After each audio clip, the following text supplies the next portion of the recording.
Chapter 1. Health Problems. There were four of us: George, William Samuel Harris, myself, my friends call me Jay, and Montmorency. We were sitting in my room and were smoking and talking about our bad health. We were all feeling very ill, and we were unhappy about it. Harris said he felt dizzy sometimes. George felt dizzy too. My big problem was my liver. I knew I had a bad liver. I had read about all the symptoms of liver disease in a book. I had every symptom that was written. Every time I read about an illness, I realize that I have it. One day, I had a little health problem. I went to the British Museum library to read about it. After some time, I began reading about another illness. I don't remember the name now, but it was something terrible. I knew I had that terrible illness too. I began reading the book from the letter A to the letter Z. I had the symptoms of all the diseases in the book, except for one. I didn't have housemaid's knee. This made me a bit unhappy. Why didn't I have housemaid's knee too? With all the diseases I had, I knew my life was short. I tried to examine myself. I tried to feel my heart. I tried to look at my tongue. When I had walked into the library, I had been a happy, healthy man. When I left it, I was a very ill man. I went to see my doctor. He is an old friend. Whenever I think I am ill, he examines me and says I am fine. A doctor really must have practice. This time, I thought, he will get more practice with me than with 1,000 normal patients. After all, normal patients have only 1 or 2 diseases each. "Well, what's wrong with you?" he asked. I said, "If I tell you what is wrong with me, you will die before I finish. Life is too short. I'll tell you what is not wrong with me.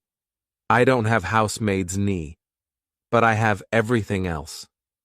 I told him about what I had read at the library. He looked at me carefully. He listened to my heart and looked at my tongue. After that, he wrote a prescription and gave it to me. I put it in my pocket and went out. I didn't read the prescription. I took it to the chemist's and gave it to him. He read it and gave it back to me. He said, "I don't have the things on the prescription." "But you're a chemist, aren't you?" I asked. He said, "You're right, sir. I'm a chemist. I don't have a shop and a hotel." I read the prescription. It said, "Every 6 hours, lb of good, fresh meat, pint of beer, every morning, 10-mile walk, go to bed no later than I o'clock each night, and don't read books about things you don't understand." I followed the doctor's prescription. It saved my life. I now feel rather well, except for my liver problem. The main symptom of liver disease is a general feeling of sleepiness and no interest in working. I have suffered from this illness ever since I was a boy. Medical science was not advanced in those days.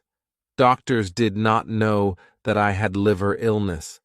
They thought I was lazy. People called me a lazy little devil and said, "Go and do your work."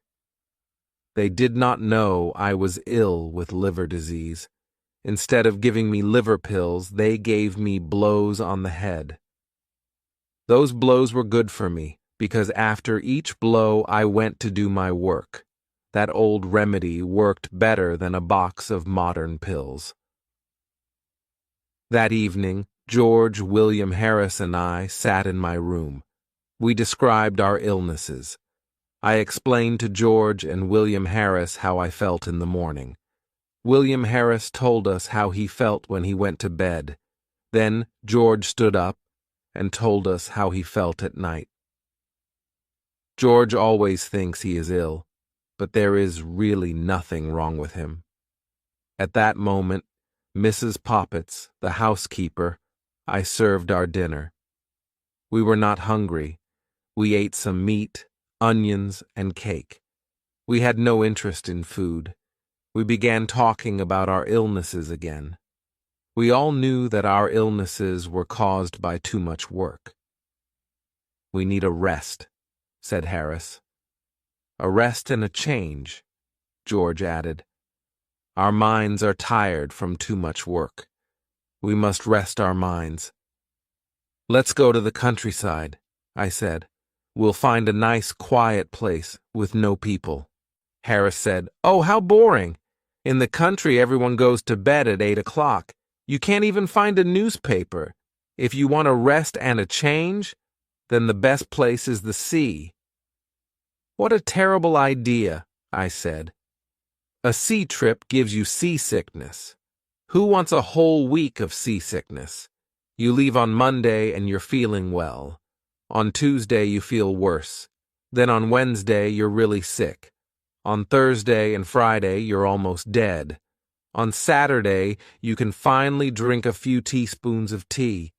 On Sunday you can walk again and eat some food. Then on Monday you're happy because it's time to get off the boat." So George said, "Let's go up the river. We'll have fresh air and quiet on the river. The hard work on the boat will make us hungry, so we'll enjoy our food. We'll be so tired at the end of the day that we'll sleep well." Harris said, "You don't have any trouble sleeping, George. There are only 24 hours in the day, and you sleep most of that time. If you sleep any more, you're dead. However, I like your idea of a holiday on the River Thames." I liked it too. George was surprised that we both liked his idea. The only one who didn't like the idea was Montmorency, my fox terrier. He looked at us with his big eyes. "You like the idea, but I don't," his face said. "On the river there's nothing for me to do. I don't like looking at the trees. I certainly don't smoke. If I see a rat, you won't stop the boat so I can run after it. When I'm asleep, you'll probably rock the boat and I'll fall into the river. The whole idea is stupid." We were 3-1, so we decided to go on the river trip. Chapter 2. Planning the Trip. We looked at the maps and we discussed plans. We decided to start from Kingston the following Saturday. "Harris, you and I will go to get the boat at Kingston," I said. "Then we'll take it up the river to Chertsey, where we'll meet George. George works in the city until the afternoon. George goes to sleep at a bank from 10 o'clock to 4 o'clock, Monday to Friday, except on Saturdays. On Saturdays, they wake him up at 2 o'clock and put him outside the door." The next problem was where to sleep at night. George and I didn't want to sleep at inns. We wanted to camp out in the middle of nature. "How beautiful," we said. "Sleeping in the country, under the stars, by the river." "I can imagine it all," I said. There is a golden sunset. The river is moving along quietly. The forest is full of trees and birds. The grass around us is green, and little flowers grow here and there. Soon it is dark. We row our boat into a quiet corner on the river. We put up our tent and cook a simple, healthy meal. We all sit around a warm fire and eat our meal. We look up and see the moon and the stars. Then we sit in silence. How wonderful this is. We go to bed, and then we dream under the stars. We dream that the world is young again. As we all sat there dreaming, Harris said, "What happens if it rains?" There is nothing poetic about Harris. He is not romantic at all. If Harris ever has tears in his eyes, He is eating raw onions. If you stand by the sea with Harris and say, "Listen to the sounds of the sea," can you hear spirits singing sad songs, the songs of those who died in these waters? He will take you by the arm and say, "I understand, my friend. You're not feeling well. Now come with me. I know a place around the corner here where you can get some good whiskey. You'll feel better soon." Harris always knows where you can find a good whiskey. Harris was right about camping out when it rains. It's not nice at all. Just imagine, it is evening. You are all wet. There is water in the boat and all your things are wet. You find a place on the riverbank. You get out of the boat and pull out the tent. Now 2 of you try to put it up. The tent is wet and very heavy. It is raining hard. The wind is blowing. The wet tent flies about. It falls on your head and makes you angry. It is difficult to put up a tent in good weather. It is impossible to do so in wet weather.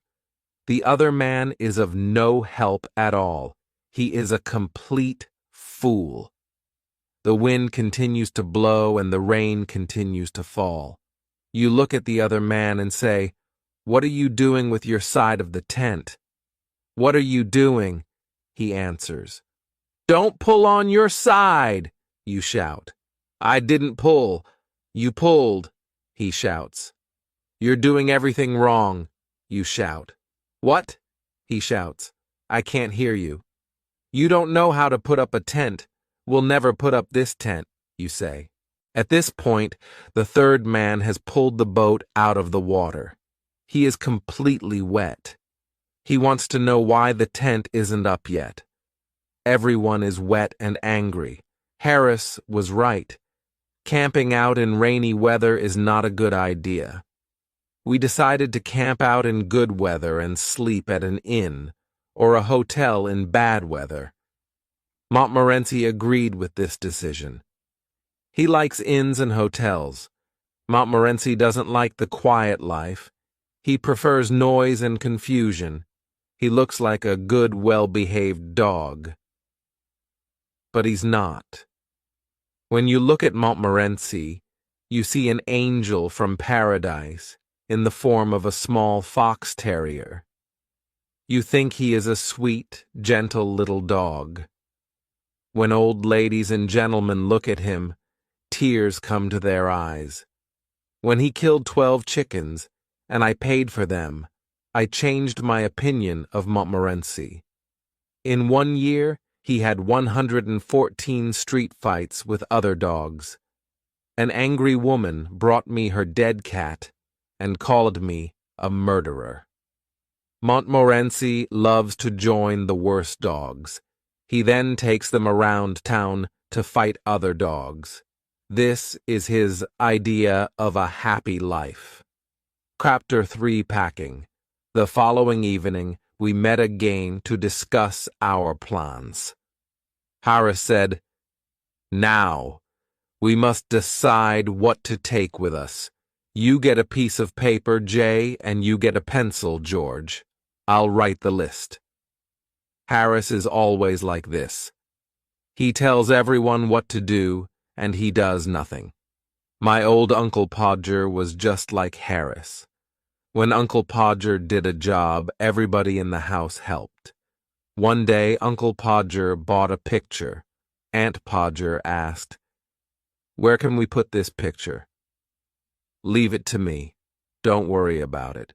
I'll do it all," Uncle Podger said. He sent one of the girls to buy the nails. Then, he sent one of the boys to tell her the size of the nails. He sent Bill to get the hammer, and he sent Tom to get the ruler. "Now get me a kitchen chair, Jim. I need 2 people to hold the chair. Maria, come here and hold the light. Tom, come here and give me the nail." He finally had the nail in his hand, but it fell on the floor. Everyone looked everywhere for the nail. When someone finally found it, Uncle Podger lost the hammer. Where's the hammer? Where did I put the hammer? Help me find the hammer. When we found the hammer, he lost the place on the wall to put the picture, so each one of us climbed up on the chair to look for the place. Each one thought it was a different place. When Uncle Podger climbed up on the chair, he fell on the piano. Aunt Podger was very angry. She said, "The next time you put a picture on the wall, please tell me. I'll go and spend a week with my mother." Uncle Podger tried again and again. At midnight, the picture was on the wall. However, it was not straight. The wall was dirty. Everyone was tired and unhappy. Uncle Podger looked at the picture and said, "It was such an easy job." I told Harris, "You get the paper and pencil. George will write the list and I'll do the work." The first list was too long. We threw it away. We started another list. In order to travel to the north part of the River Thames, we need a small boat, George said. With a small boat, we can carry only necessary things. We won't take a heavy tent. We can put a canvas cover over the boat at night. It will be like a little house, warm and comfortable. We made a list of all the clothes we needed. George said he knew everything about the right clothes for a trip. We discovered later that this wasn't true. We talked about food next. George said, "Let's continue with breakfast. For breakfast, we'll need a frying pan." "That's quite difficult to eat," Harris said, smiling. "Stop being stupid, Harris," I said. "Let's continue," said George. "We'll need tea, sugar, eggs, bacon, bread, butter, and jam. For lunch, we can take biscuits, cold meat, and fruit. But no cheese. The smell of cheese is too strong.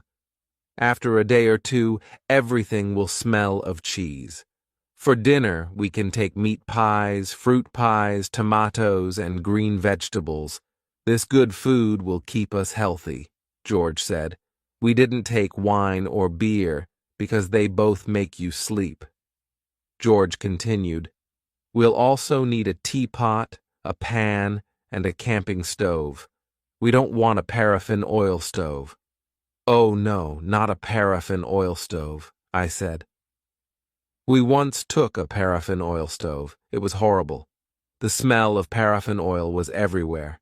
The river smelled of paraffin. The wind smelled of paraffin. Even the sunset smelled of paraffin. When we visited the town of Marlow, it smelled of paraffin too. Even the church of Marlow smelled of paraffin. The countryside for miles around smelled of paraffin. We decided never to take a paraffin oil stove again. The next day, we bought everything we needed. We met in the evening to pack our suitcases. We got a large suitcase for the clothes and 2 large hampers for the food and utensils. I am very good at packing. Packing is one of those things that I do best. "I'll organize the packing," I said to George and Harris. They agreed.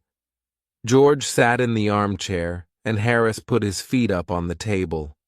This was not what I had intended. I wanted to organize the packing, not do it. I wanted George and Harris to do all the work. However, I didn't say anything. I started packing the clothes. It took a long time, but I finally finished. I sat on the big suitcase to close it. George and Harris watched me. "Aren't you putting the boots in?" asked Harris. "I had forgotten them." "Why didn't you tell me before?" I said. Harris said nothing. George laughed. I was furious. I opened the suitcase again and packed the boots. Then, an awful idea came to me. Did I pack my toothbrush? I started looking for it. I took everything out of the suitcase. I found George's toothbrush. I found Harris's toothbrush. But I didn't find mine. In the end, I found it inside a boot. I packed everything again. When I finished, George asked me, Is the soap in the suitcase? I don't care about the soap, I answered. I sat on the big suitcase again to close it. Then I remembered that my cigarettes were in the suitcase. I opened it again and finally closed it at 10:50 p.m. There were still the 2 hampers to pack. Harris and George decided to pack them. I sat down to watch. Chapter 4. Ready for the trip. There were dishes, cups, bottles, pans, tomatoes, cakes, and many other things to pack in the hampers. As soon as George and Harris started packing, they broke a cup. And this was just the beginning. George is the worst packer in the world. When George dies, Harris will be the worst packer in the world. They walked on things and broke them. Harris put a big jar of jam on top of a tomato and crushed it. George stepped on a big packet of butter, and Harris sat on it. Soon there was butter everywhere. They packed the pies in the hamper. Then they put heavy things on top of them. The pies were crushed, just like the tomato. In the middle of all of this, there was Montmorency, of course. He put his leg in the sugar, and soon there was sugar everywhere. He ran away with the teaspoons. He pretended that the lemons were rats and killed 3 of them. This was Montmorency's idea of fun. At 1 in the morning, the packing was finished. We were ready for bed. George said, "What time shall I wake you up?" Harris said, 7 o'clock. I said, 6 o'clock. "Wake us up at 6:30, George," we said. It was Mrs. Poppets who woke me up the next morning. "Do you know that it's nearly 9 o'clock?" "What?" I shouted as I jumped out of bed. I woke up Harris and George.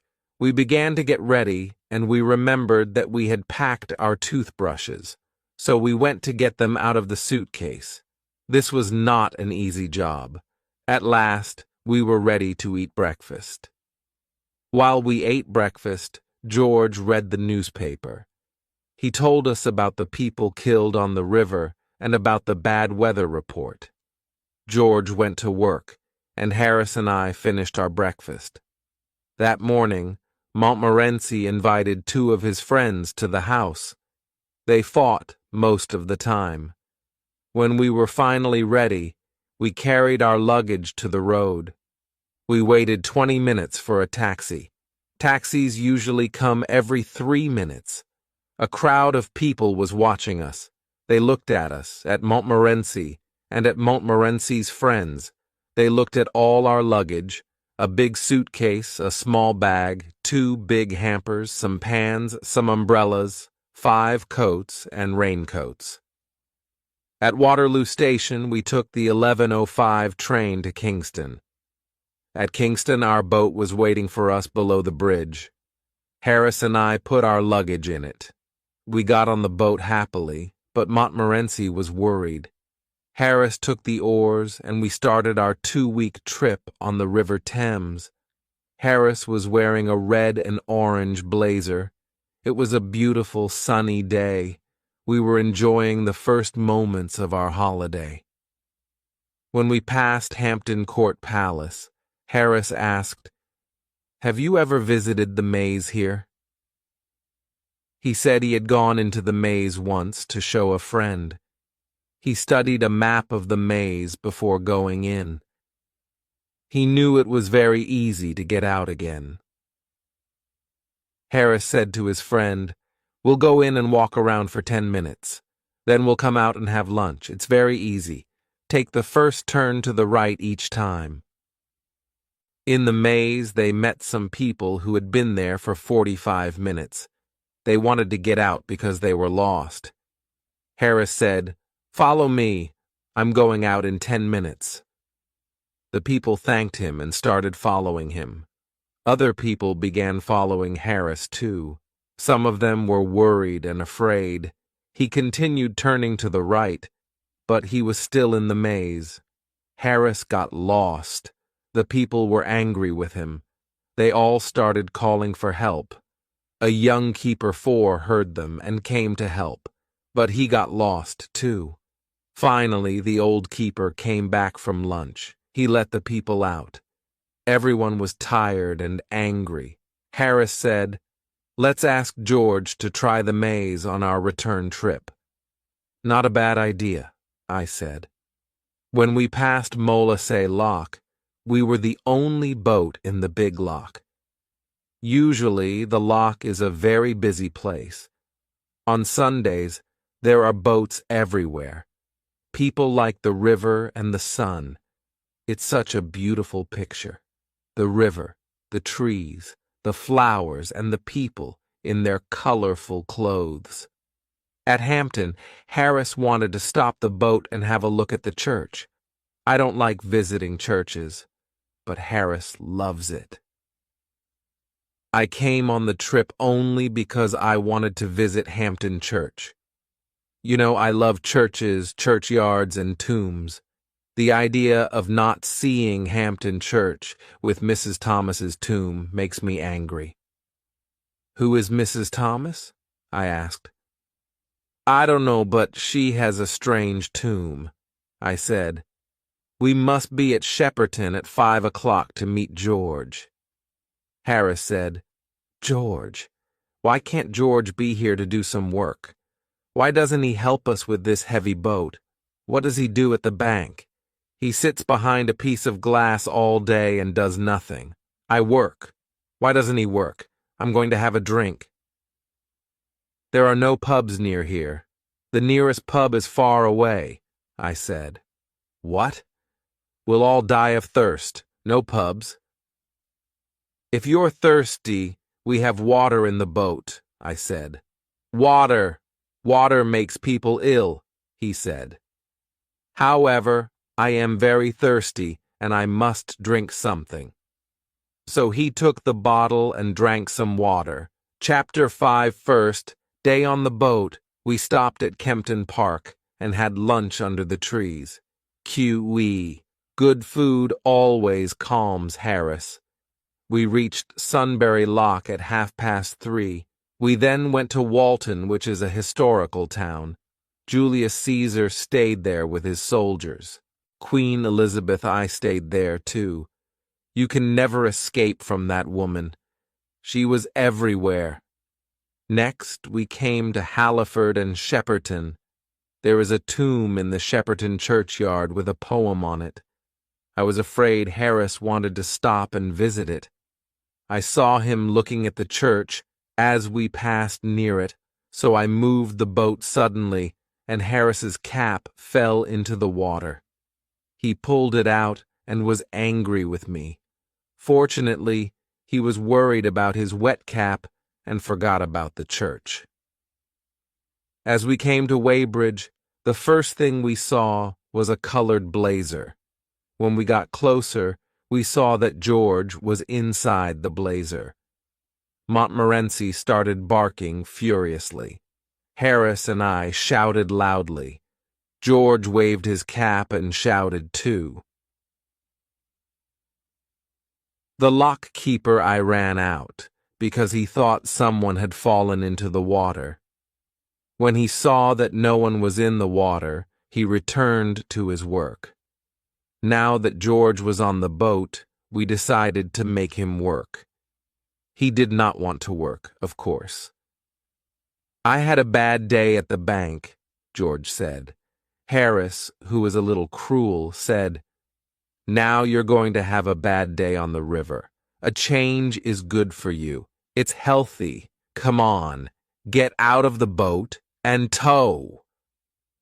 George didn't know what to say. After a moment, he said, "It's better if I stay here and prepare tea. It's very difficult to prepare tea, and you look tired." We didn't answer. We gave him the rope. He started walking and pulling the boat. I remember that George once saw a young couple who were walking by the side of the river. They were pulling a rope behind them, and they were talking. They didn't notice that there was no boat at the end of the rope. They had probably had a boat at the end of the rope when they started, but they had lost it.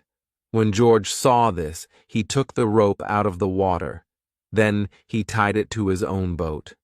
So, the young couple towed George and his 3 fat friends up to Marlow.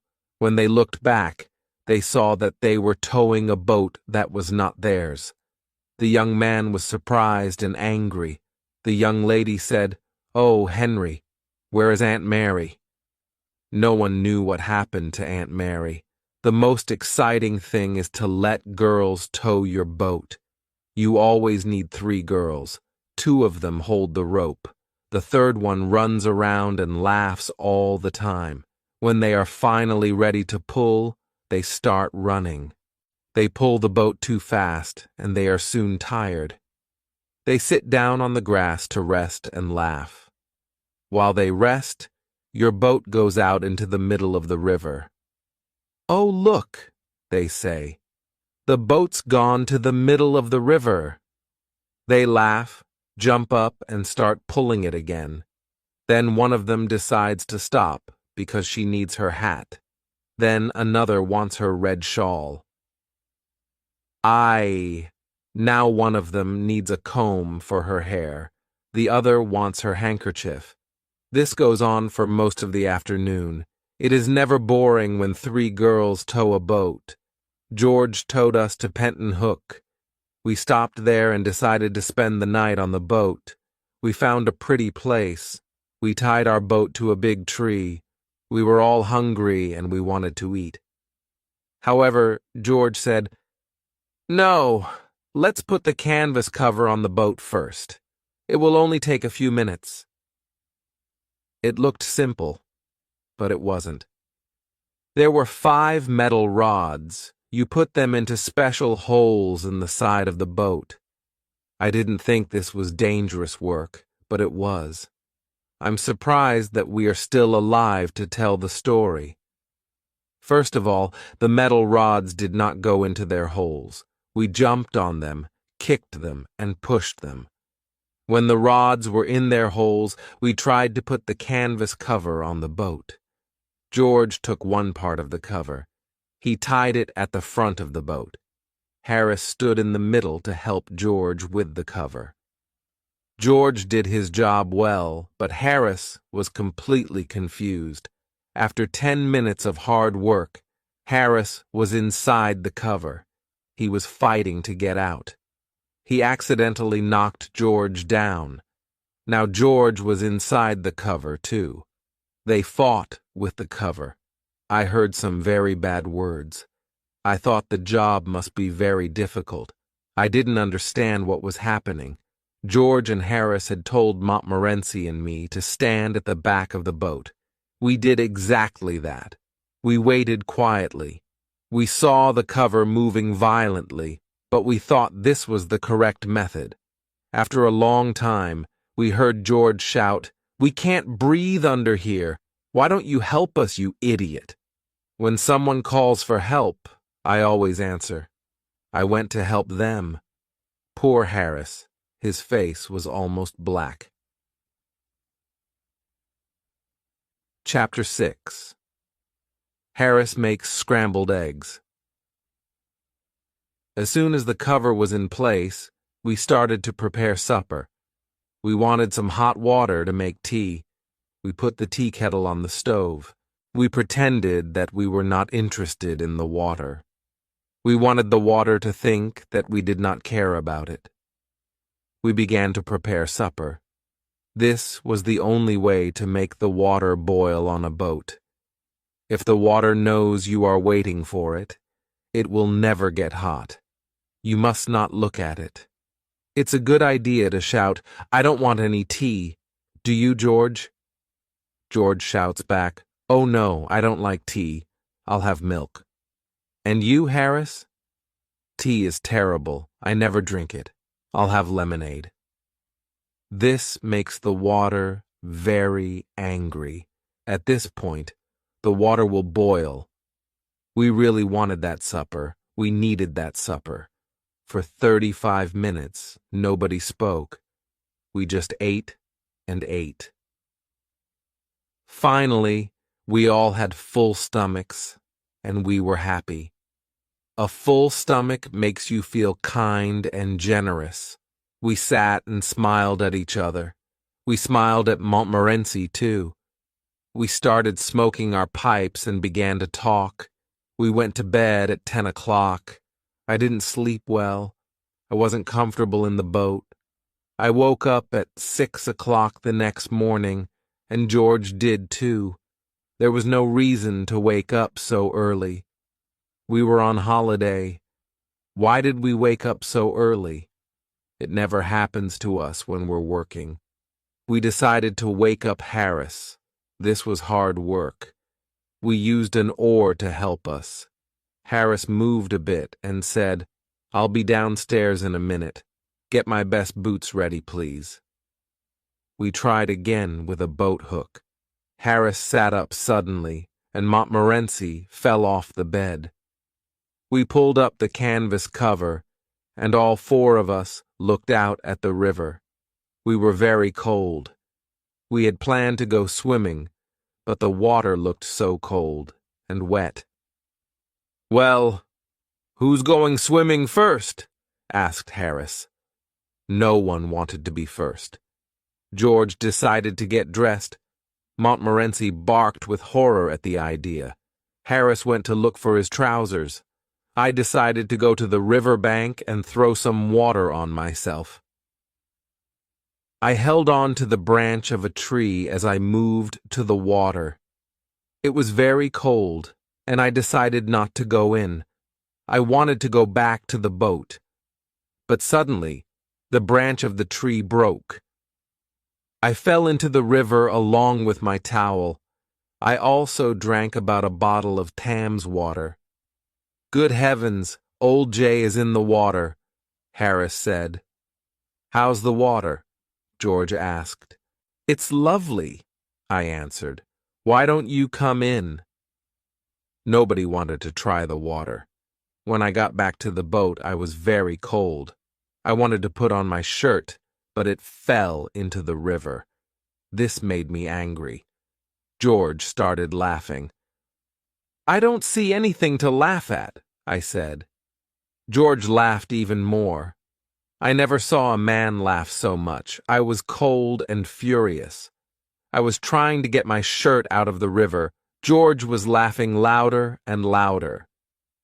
"Stop laughing, you stupid idiot," I shouted. When I finally pulled the shirt out of the river, I saw that it wasn't mine. It was George's shirt. I started laughing, too. I laughed so much that I dropped the shirt into the river again. "Aren't you going to get it out?" said George, who continued laughing. I didn't answer him for a while because I was laughing so much. At last I said, "It isn't my shirt. It's yours." I never saw a man's face change so quickly. "What?" he shouted. "You donkey, why can't you be careful with things? Why don't you go and get dressed on the river bank? People like you don't know how to live on a boat." I tried to tell him how funny it was, but he didn't understand. George is a little slow at understanding a joke sometimes. Harris said, "I'm cooking scrambled eggs for breakfast this morning. Once people try my scrambled eggs, they always want them." He was quite famous for his scrambled eggs. George and I got the stove and the frying pan ready. Then we looked for the eggs that weren't broken. We found only 6 of them. "Now you can start," we said. Breaking the eggs was difficult for Harris. The eggs got on his trousers and went up his arms. He put 6 eggs into the frying pan. Then he sat down by the stove and mixed them with a fork. George and I saw that it was difficult work. Harris often burnt his fingers. Then he danced around the stove. He waved his hands in the air and shouted. George and I thought that this was an important part of his cooking method. We didn't know what scrambled eggs were. We thought they were some sort of red Indian food, and to cook them correctly, it was necessary to do special dances with magic words. Montmorency went to put his nose over the frying pan once and burnt himself. He too began dancing around and barking. It was interesting and exciting to watch this show. George and I were sorry when it was finished. When the scrambled eggs were ready, there was very little to eat. 6 eggs had gone into the pan, but all that came out was a teaspoonful of burnt eggs. "The problem is the frying pan," Harris said. "I need another type of pan and another stove." We decided not to try scrambled eggs again until Harris had the right pan and stove. Chapter 7. The Laughing Tin. When we finished breakfast, the sun was up and it was a warm morning. I sat on the river bank near Runnymede. I thought about King John, who signed the Magna Carta at Runnymede in II-5. What a great moment in English history. I imagined the scene. George came over and said, "When you finish resting and dreaming, please help me wash the dishes and other things." I cleaned the frying pan with some grass and with George's wet shirt. Later on, we went to Magna Carta Island. We saw the stone where the Magna Carta was signed. In this area, King Henry VIII met with his sweetheart, Anne Boleyn. I am certain that King Henry VIII met Anne Boleyn in several other places too. We continued slowly up the river and stopped for lunch near Monkey Island. We had cold meat for lunch. "Where's the mustard?" I asked. "The mustard?" Harris said. We had forgotten to bring the mustard.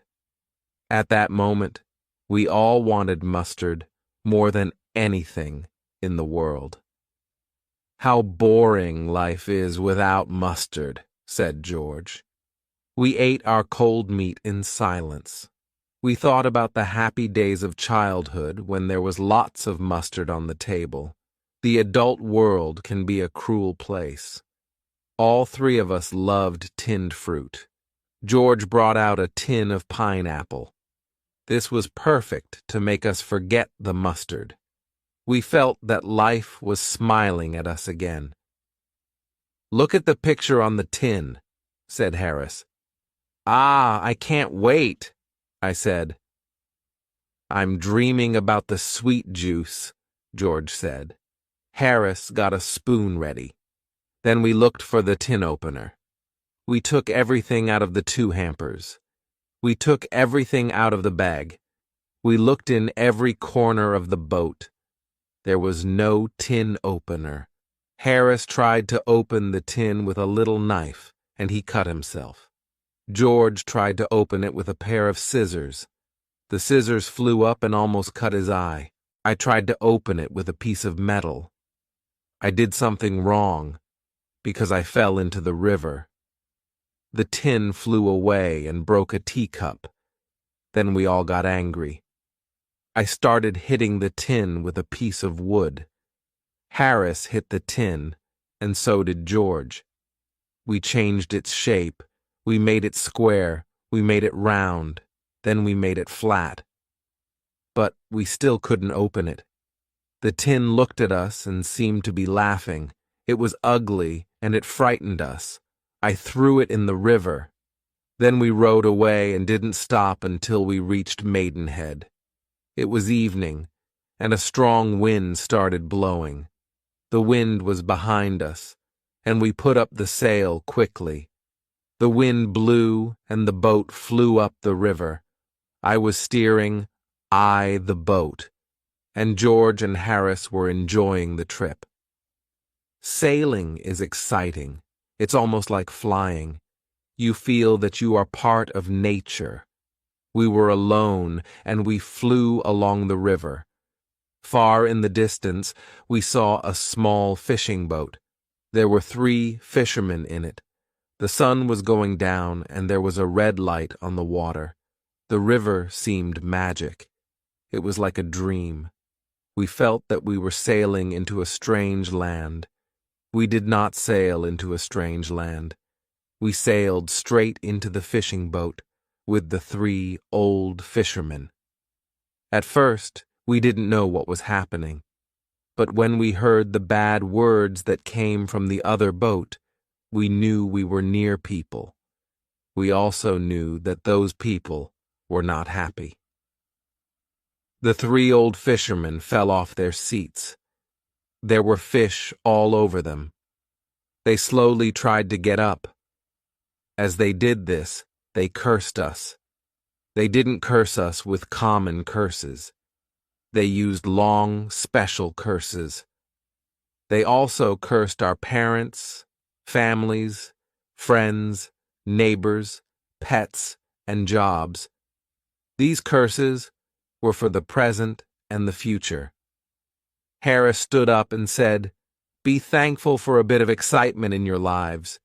Your lives must be so boring, just sitting and fishing all day. My friends and I are very unhappy to hear men of your age use such bad words."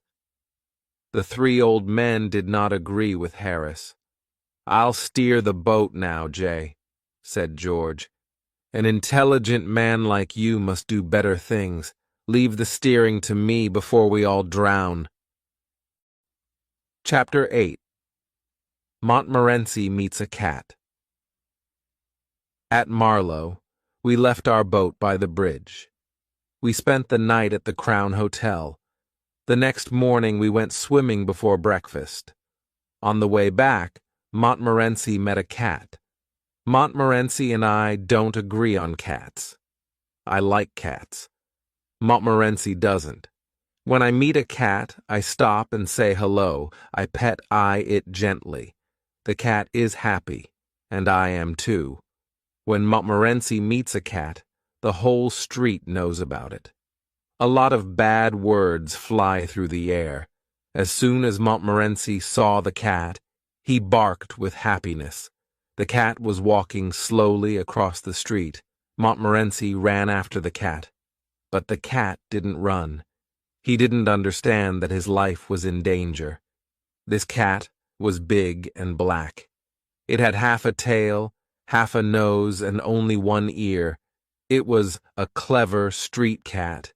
Montmorency is a courageous dog, but the cold eyes of that cat terrified him. The cat stopped in the middle of the road and looked at Montmorency. Neither spoke, but the conversation was probably like this. "Cat, yes, you want me? Can I do anything for you?" Montmorency, No, thanks." Cat, "If you really want something, please tell me." Montmorency, walking backwards, "Oh no, not at all. Don't disturb yourself. I'm afraid I made a mistake. I thought I knew you. Sorry I disturbed you." Cat, "Not at all. It's a pleasure. Are you sure you don't want anything now?" Montmorency, still walking backwards, "No, thanks. Nothing at all, thanks." "Very kind of you." "Good morning." Cat, "Good morning." The cat got up and walked away. Montmorency came back and followed us quietly. He was silent all day long. To this day, if you say the word cats to Montmorency, he'll stop walking. Then he'll look up at you, as if to say, "Please don't." After this, we did our shopping, returned to the boat, and continued our trip up the river. At Hambledon Lock, we discovered that we had no water. We went to the lock keeper to ask for some. George spoke for us. With a friendly smile, he asked, "May we have some water, please?" "Certainly," said the old lock keeper. "Take as much as you want, and leave the rest." Thank you very much, said George, looking around. Where is the water? It's where it always is, said the lock-keeper. It's behind you. George turned around and looked. I don't see it. What? Where are your eyes? The lock-keeper said. He took George's arm and turned him around. Oh, George said. But we can't drink the river? No, but you can drink some of it, said the lock-keeper. I've drunk river water for the past 15 years. Well, sir, I don't think you look very healthy after drinking all that river water. But thank you anyway, George said. We left the lock-keeper's place, and we found some waiter at another house. We towed the boat past Henley and stopped near Wargrave for lunch. We were sitting in a green field near the river.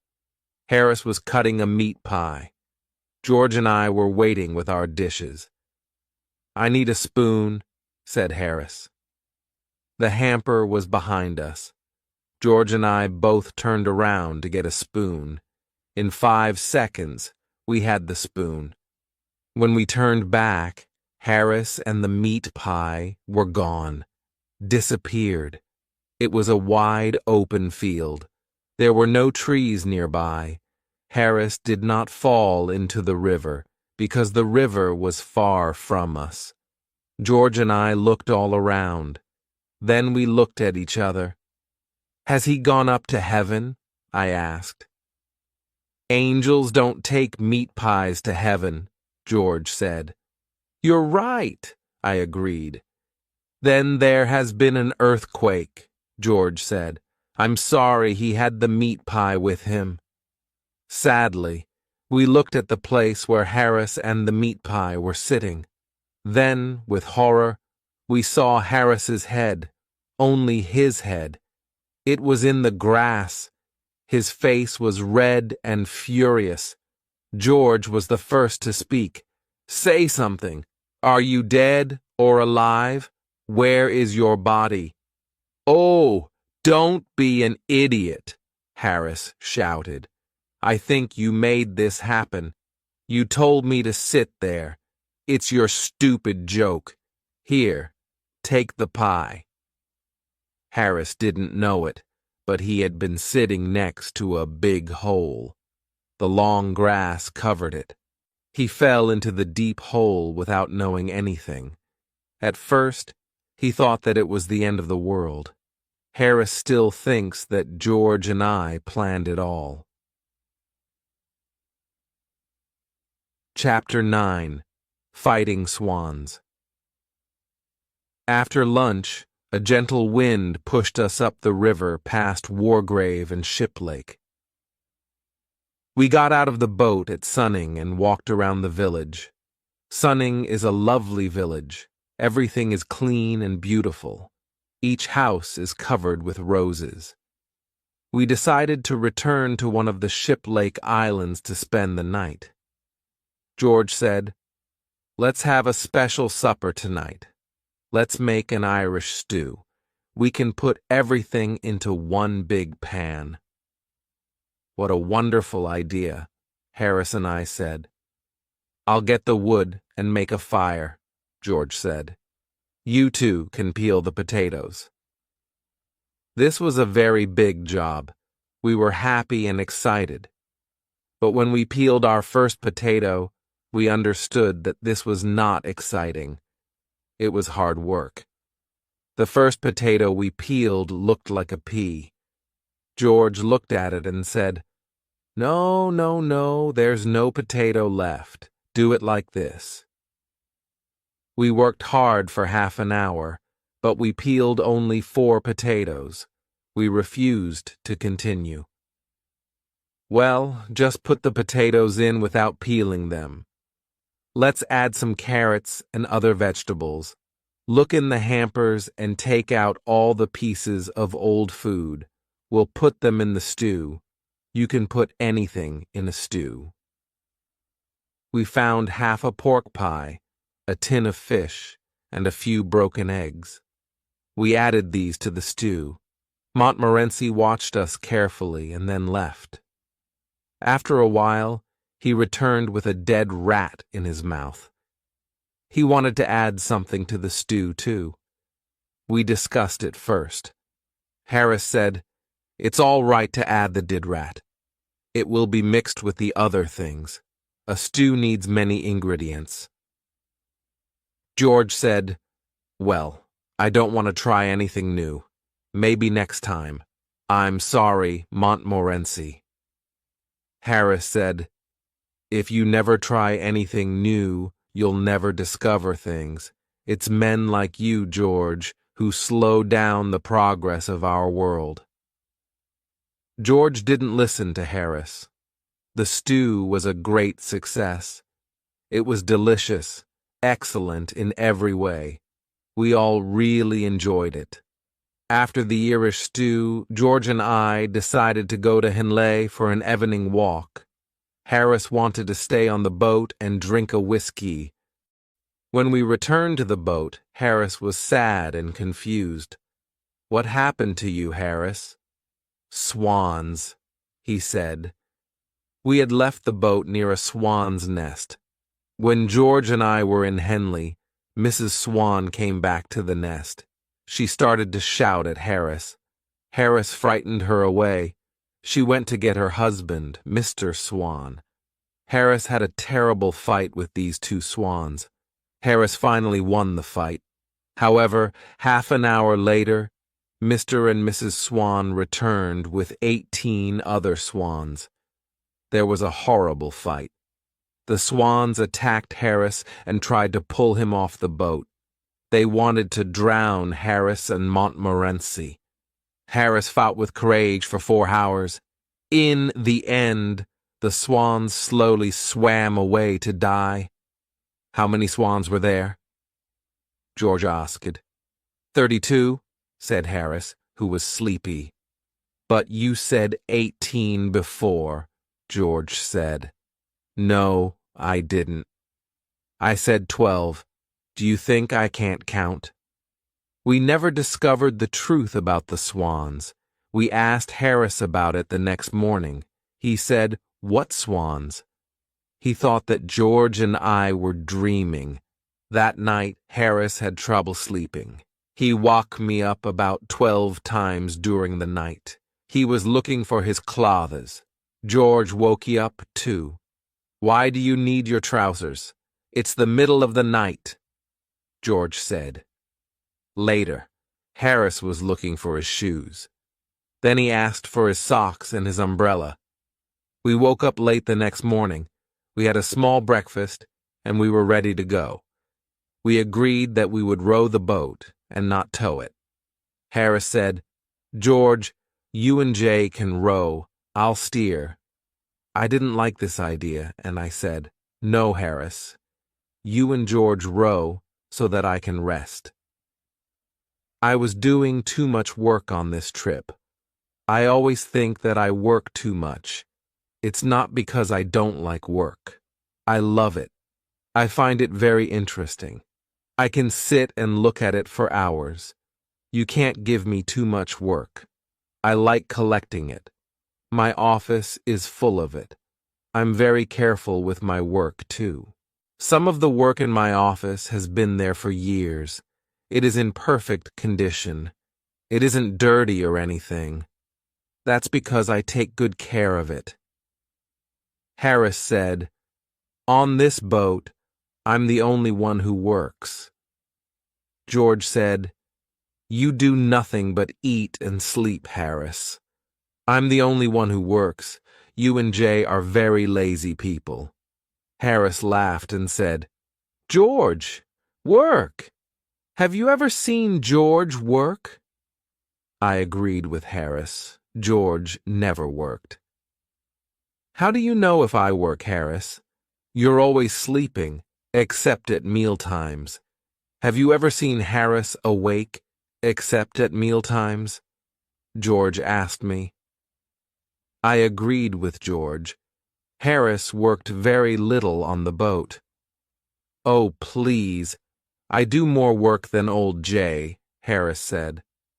Well, it's difficult to do less work than Old Jay, George added. Old Jay thinks he's a passenger and doesn't need to work, Harris said. After this discussion, I said to Harris, you and George row the boat up to Reading. At Reading, I'll tow it. Chapter 10. 3 men out of a boat. We reached Reading at about 2 o'clock. The river here is very dirty, so we moved on to Streatley. We stayed at Streatley for 2 days. We took our clothes to a laundrywoman. We had tried to wash them in the river, as George told us. The river was so dirty that our clothes collected all the dirt from the water. The river became cleaner, but our clothes became dirtier. The laundrywoman was very surprised to see such dirty clothes. She looked at them and said, "This will cost you 3 times the usual price." We agreed and paid her. The river near Streatley and Goring is excellent for fishing. It is full of different types of fish. Some people sit and fish there all day. However, they never catch any fish. The local fisherman's guidebook doesn't say anything about catching fish. It only says that the place is a good fishing area. And it is. You can see many fish swim past, but you can't catch them. When you go for a walk by the river, you can see hundreds of fish. They come and stand half out of the water. Their mouths are open for bread. If you go swimming, they come to look at you and disturb you. You cannot catch them, however. We passed by Wallingford and Dorchester. Both are ancient British towns. In the days of the Roman Empire, the Romans camped here and built fortifications. We spent the night at Clifton Hampton, which is a pretty village. We finally arrived at Oxford and spent 2 excellent days there. Oxford is a beautiful town with its old university. Oxford is also full of dogs. Montmorency was very happy. He had 11 dog fights on the first day and 14 on the second day. He probably thought he was in heaven. We left Oxford on the 3rd day to return home to London. When we left Oxford, it was raining. The rain continued without stopping. When it's sunny, the river is a dream. But when it's rainy, the river is brown and unfriendly.